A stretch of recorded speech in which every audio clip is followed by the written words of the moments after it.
Trucks at Jeddah port in Saudi Arabia transport aid presented by King Salman Humanitarian Aid and Relief Center, before shipping them by sea to Al Arish in Egypt on their way to the Gaza Strip.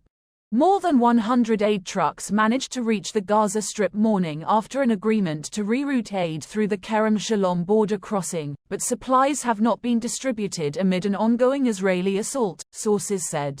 Deliveries are badly needed as little aid has reached southern Gaza since May 6, when Israel took control of the Palestinian side of the Rafah border crossing, about 3.5 kilometers from Kerem Shalom and the main entry point into Gaza for humanitarian and commercial supplies. The latest arrivals would be the biggest aid delivery into southern Gaza by far since the launch of Israel's attacks in Rafah, with most days seeing no trucks crossing the border. Israeli forces began a ground offensive in the east of Rafah over 3 weeks ago. An Israeli airstrike triggered a fire that killed 45 people, officials said in a tent camp in Rafah, prompting an outcry from global leaders. Egyptian security sources said 123 aid trucks had crossed the border and delivered goods to the UN.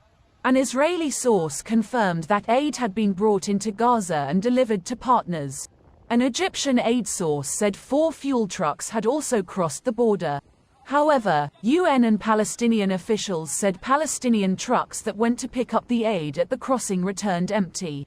Trucks moved through, but it was not possible to collect them due to the rocket attacks and the IAF, Air Force, strikes, said a UN official in Gaza, adding that the supplies belonged to the UN's Palestinian Aid Agency UNRWA and the World Food Programme.